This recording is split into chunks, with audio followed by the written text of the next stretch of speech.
Does the person you are with encourage you to read? You have to ask, what does he bring for me? Roses or books? If someone has a stake in making you better, that person will push you towards books. Books are what we all need.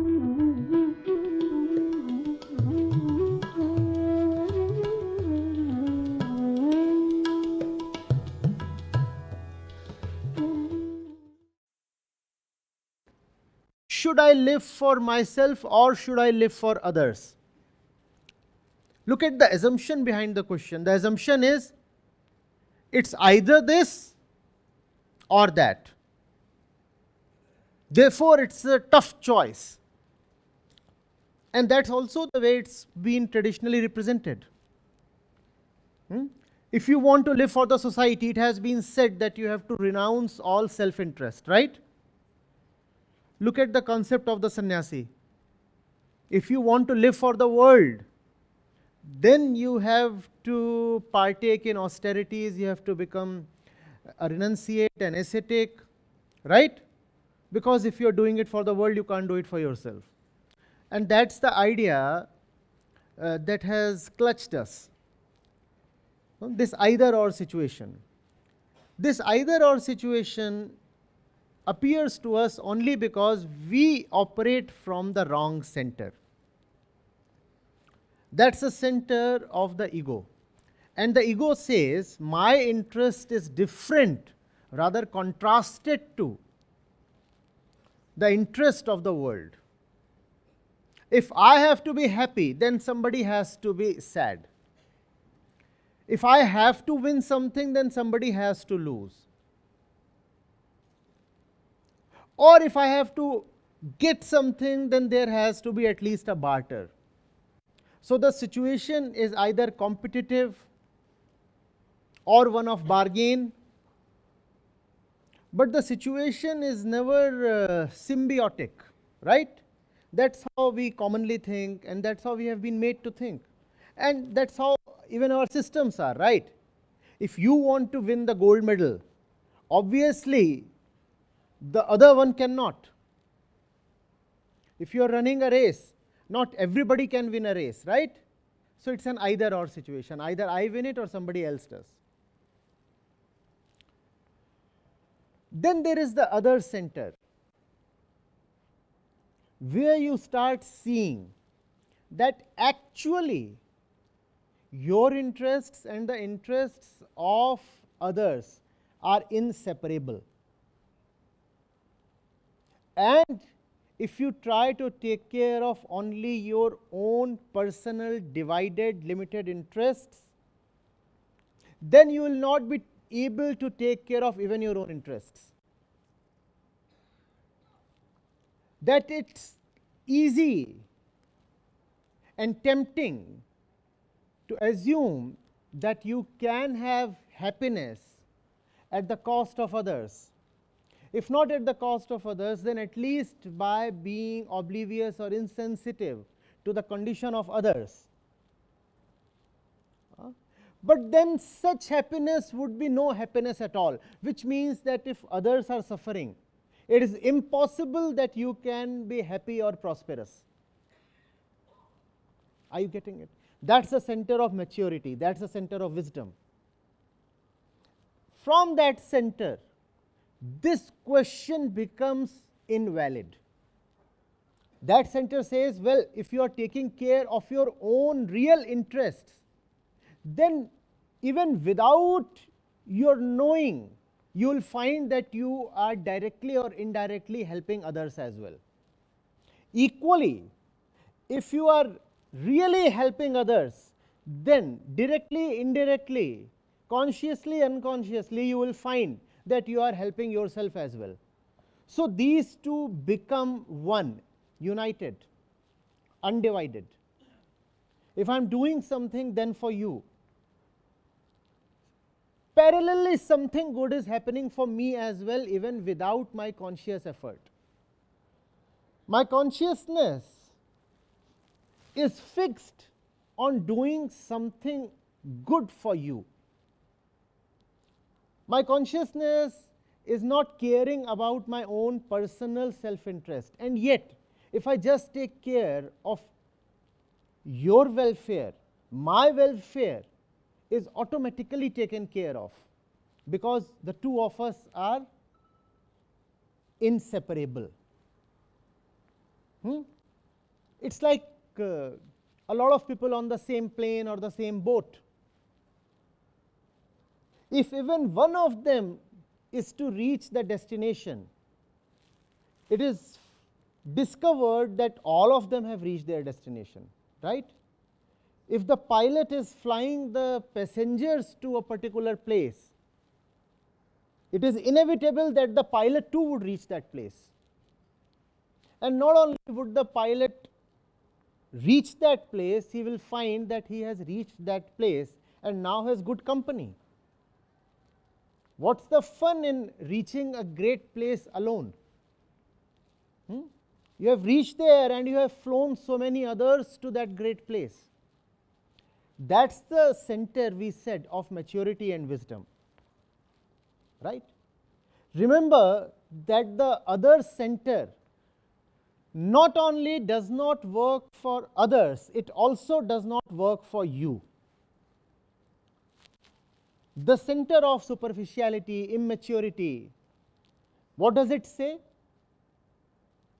It says, I can be good, happy, fulfilled at the cost of others, or by ignoring the welfare of others, or by closing my eyes to the condition of others, right? That's what the center of immaturity says.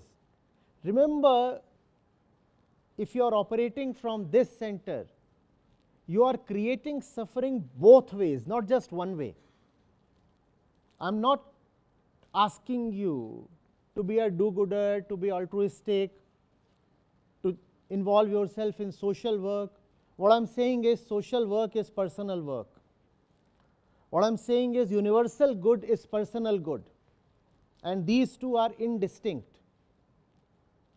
If by what you are doing, if by how you are living, you are causing suffering to others, then your way of living will be causing suffering to you as well, even if you do not recognize that. So there is a stray dog on the road, and there are these kids, brats, preteens, who are having fun by throwing stones at the animal, right? And the animal is getting hit and hurt, and those kids are all laughing. It appears as if one party and one party alone is the sufferer. That's not true. That's what appears on the surface. The fact is, both are suffering. It's just that the suffering of one is visible and the suffering of the other is not visible. It will become visible at some other time. It will not come at some other time. It will just become visible at some other time. They are already suffering. They are already condemned. It's just that it will take time for their suffering to express itself. It's like getting infected by a virus. We are talking of COVID again these days. Your suffering does not begin the moment you get infected, or does it? You get infected today, the symptoms show up 5 days later, right? So that's the thing. We do not realize that we are already suffering. That realization comes after 5 days. For 5 days, we can party and enjoy and infect others as well. And that's what most of human life is actually about. We suffer. And we teach others how to suffer. Everybody is a philosopher, everybody is a teacher, everybody is a preacher. And all of us, in subtle or unsubtle ways, are relaying our own concept and philosophy of life to everybody around us. And we tell them, dude, do this, go that way. I've been there, done that. Look how happy I am. And who is this fellow? He is the fellow in whom the symptoms have not yet appeared, but he is already infected. It's just that he is not getting himself tested properly. With a virus, it's easier to get yourself diagnosed, right? You can visit a pathology and the report would be out in a few hours. But when it comes to inner infection, mental infection, it can be detected only by careful self-observation. Unfortunately, our upbringing, our education, our media, and all the influences around us, they do not educate us in the importance and the art of self-observation. So we do not know that we are suffering. It's a very funny thing. People suffer and yet keep behaving as if they are not suffering. Right? So you meet a commoner on the road and you ask him, so, how are you? Chances are he'll say, all is well. You very well know nothing is well with his life, but he'll say all is well. Right? Right? And it's not just that you are trying to fool the other by saying all is well. You actually do feel, no, it's almost okay, it's almost okay, badhiya hai, changa si. When things are horrible and rotten, we still keep saying, must. And that's not because you have a positive attitude. That's because we are blind to our real situation. It's not about positivity, it's about blindness. We do not know how we are. And it is out of this blindness that the concept that I can make the animal suffer, or I can make my neighbor suffer, or I can make my family suffer, or I can make the neighboring country suffer, I can make the other species suffer, I can make my customer suffer, I can make my student or my teacher suffer. I can do all kinds of nonsensical things to others and get happiness in return. This idea continues to prevail. It's a very stupid idea.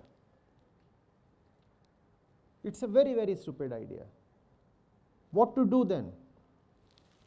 Please see that the thing that you want is really much the same thing that others want from life. Also see that you cannot really have that as long as you want it only for yourself. Wanting something only for oneself is exactly the dissatisfaction that you want to get rid of. Because when you want something only for yourself, think of what you have put at the top place. When I say I want something only for myself, what is it that you have given the highest place to? Yourself.